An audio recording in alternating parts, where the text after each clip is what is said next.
If your garden soil looks perfect on the surface but has no sign of earthworms, it's telling you something important. Your underground ecosystem is missing one of its most vital players. Earthworms are more than just a sign of healthy soil, they create it. They break down organic matter, enrich the soil with castings, aerate compacted areas, and build the kind of structure plants love. So, when they're absent from your raised bed or garden, it's time to dig into why, and what you can do to bring them back fast. Earthworms need specific conditions to survive and thrive. When they aren't present, it usually comes down to one or more of three critical issues: poor food availability, soil that's too dry or compacted, or an environment that's been chemically sterilized or disrupted. Raised beds, while efficient for plant growth, can sometimes become earthworm deserts if not properly managed.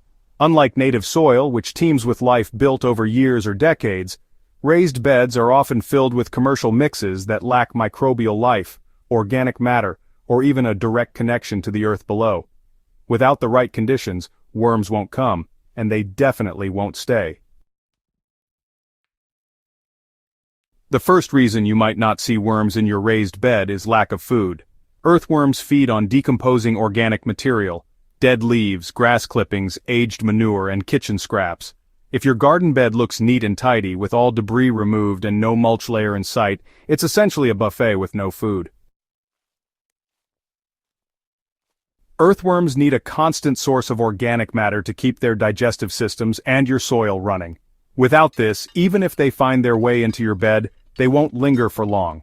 Start by laying down a thick mulch of shredded leaves, straw, or even alfalfa pellets. This not only cools the soil and retains moisture, but also starts breaking down into worm-friendly food almost immediately. Another issue is moisture, or rather, the lack of it. Earthworms breathe through their skin and they need consistently moist conditions to survive. Dry or sun-baked soil, especially in shallow raised beds, is a death zone for them. Overhead watering can actually evaporate too quickly, leaving the soil dry just a few inches down, right where worms really prefer to live. Deep, consistent watering is key here. Water your bed slowly and thoroughly, giving that moisture time to soak all the way down. Adding compost or organic matter to the mix helps the soil retain water, making it a much more worm-friendly environment. And if you live in a hot or windy climate, well, a mulch layer becomes even more critical to lock in that moisture. Soil composition also plays a pretty big role.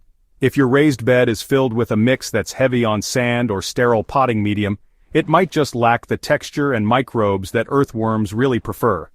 Good worm habitat has crumbly, rich soil full of living organisms, fungal threads, and humus. Sterile mixes, even the high-quality ones, often just don't support this. So, start building better soil by adding finished compost-aged manure or vermicompost. These not only feed your plants, but also boost the microbial activity that worms follow. Earthworms are drawn to bacterial and fungal activity. Where microbes are thriving, worms are close behind. There's also the issue of chemical residue. If your garden has been treated with synthetic fertilizers, herbicides, or pesticides in the past, the soil biology may have been disrupted. Earthworms are sensitive to many common chemicals and will avoid soils that contain residues of glyphosate, ammonia-based fertilizers, or systemic pest control products.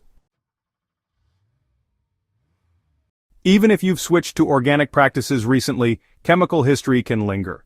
The fix here is patience. Build up your soil naturally using compost, worm castings, and microbial inoculants. Over time, the soil will detoxify, and worms will begin to return.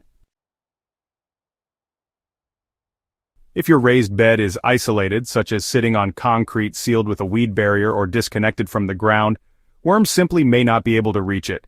In that case, introduce them yourself. So, you'll want to purchase red wigglers or European night crawlers from a reputable supplier, and then, release them into moist, well-fed soil. Make sure the bed is prepped with mulch, organic matter, and a bit of shade to avoid stressing them out. Once they settle in and find a suitable home, they'll reproduce and form a long-term population.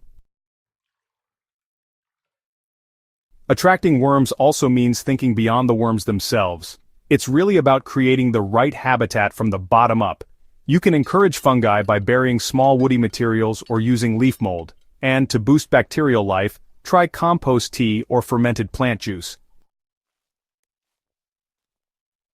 Add small amounts of alfalfa pellets, banana peels, or even fermented rice water to create zones of microbial activity. These inputs act like magnets, pulling worms toward them as the microbial bloom begins to take off. Even container gardeners can build worm-friendly soil using bottomless raised beds, half-buried worm tubes, or vertical worm towers filled with food scraps and bedding. The goal is to mimic nature, layering food, moisture, and biology in a way that makes your raised bed feel like a forest floor. Over time, the worms will come, and when they do, everything changes. Plants grow faster, drainage improves, and you'll notice fewer signs of disease or deficiency. It's one of the most natural, self-sustaining upgrades you can make to your garden.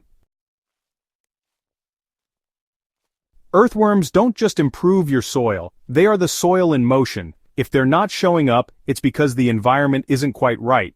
But with a few changes, more moisture, more food, more life, you can create the kind of raised bed that welcomes them in and keeps them working for you.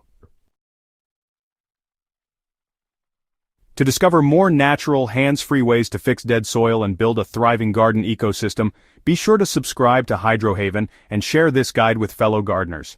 There's really no better gardener's ally than the humble earthworm, so let's give them a home they'll never want to leave.